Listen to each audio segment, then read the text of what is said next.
Now let's discuss a very important economic model called the aggregate supply and aggregate demand model. In this case, we'll be looking at the aggregate supply and demand model with long-run equilibrium. So, to start off, remember that we have to label our y-axis as price level and our x-axis as real GDP. In this model, we can see the operation of the macroeconomy. We have a downward sloping aggregate demand curve. We have an upward sloping short-run aggregate supply curve. Intersecting both of those in this example is the long-run aggregate supply curve. Remember that at the point of equilibrium, we have balance in prices and balance in unemployment. Price levels are set at around 2 to 3% or expected inflation, and unemployment is right around 5 or 6%.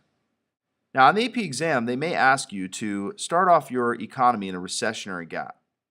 So what we want to do is start off the intersection of short-run aggregate supply and aggregate demand. Then we make sure that our intersection is to the left of long run, representing the recession. So here I have basically an invisible aggregate demand curve that has started at long run and shifted towards this recession. The AP exam may also require you to start with an inflationary gap. Again, the easiest way to do this is to start off with aggregate demand and aggregate supply, short run, intersecting. And make sure that your intersection is to the right of long run. So our intersecting point here represents an inflationary economy. What really happened here is we have an invisible curve that actually shifted to the right, heating up the aggregate demand in the economy. Now let's talk about a self-correcting economy from a recessionary gap.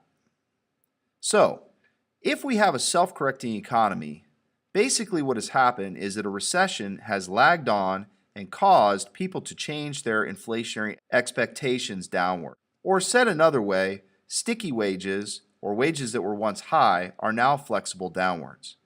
Additionally, prices have come down in the economy, which now allows our business to hire more and to produce more, thus shifting the short-run aggregate supply curve to the right. This creates a new intersection back at long run. Self-correcting an economy from an inflationary gap shows us that the economy has heated up, aggregate demand is high, and people's expectations of inflation are now beginning to change.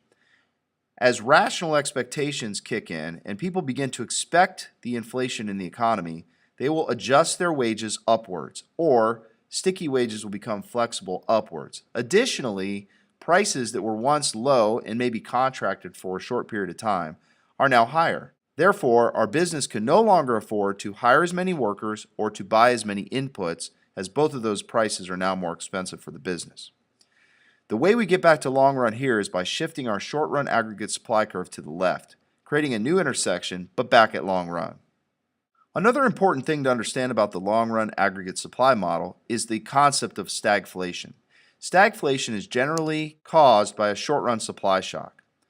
This short-run supply shock is reflected as a shift to the left in the short-run aggregate supply curve.